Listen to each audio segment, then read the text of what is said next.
Over the weekend, President Trump ordered dozens of air raids on many targets spread around the country of Yemen. The U.S. military claimed the strikes killed multiple leaders of the group Ansar Allah, better known as the Houthis.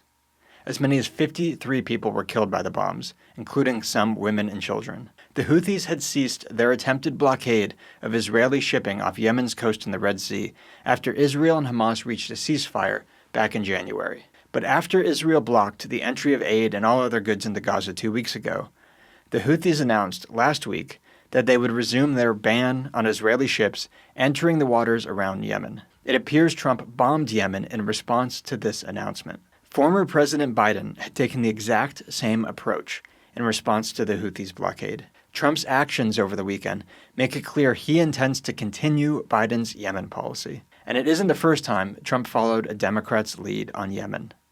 Just like the current government of Ukraine, the Houthis rode a wave of mass protests back in 2014 and seized control of Yemen's capital city and the vast majority of the country's populated territory, causing the previous president to flee. The leaders of Saudi Arabia were upset about that because the previous president was a close ally of theirs. So they launched a war in 2015 to try and put him back in power. At the time, the Obama administration had just negotiated the JCPOA, or Iran nuclear deal, and knew the Saudis were upset about it.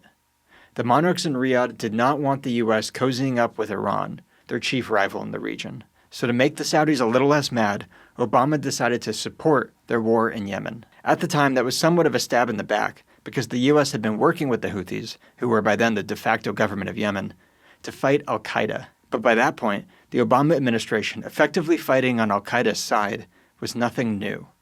So the U.S. switched sides without much of the American public even noticing. The Saudi war on Yemen was brutal.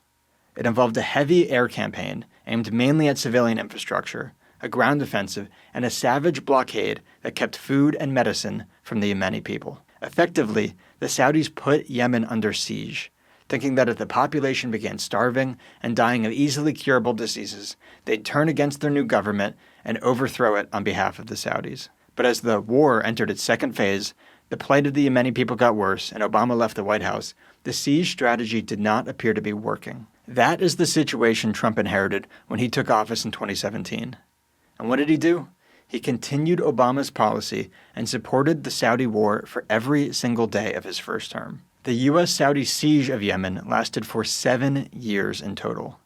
It killed at least 377,000 people. Many died from cholera, a disease that didn't even require medicine to cure, only clean water. 70% of those killed were children under 5 years old. Trump bridging the gap between Democratic presidents by continuing their horrific Yemen policy was the most shameful thing he did in his first term. And when it ended in 2022, the Houthis remained in power.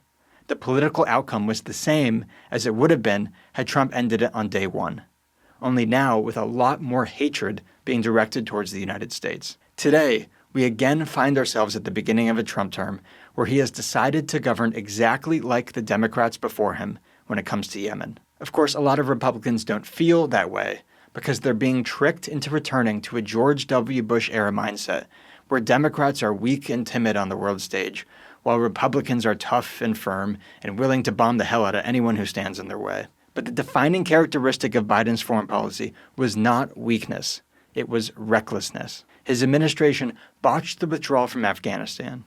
First, he unnecessarily changed the timeline of Trump's deal with the Taliban, setting the stage for a Taliban advance while Americans were still there. Then, Biden and his team refused to admit that the nation-building mission had been a complete failure and ran with the lie that the regime in Kabul would hold until they were forced to scramble to pull the last Americans out. Later, Biden refused to engage with Russian concerns about America's anti-Kremlin policies in Ukraine and Belarus, which helped hand Putin enough public support in Russia to invade Ukraine in 2022. He then helped scuttle an early peace plan and encouraged the Ukrainians to instead wage the exact kind of conventional artillery war in which Russia was always going to have the advantage. And finally, after Hamas killed hundreds of Israeli civilians and took hundreds of hostages in October of 2023, Biden unquestionably backed the Likudnik hardliners who used the attack as an excuse to level Gaza, including the buildings and tunnels where the hostages were being held.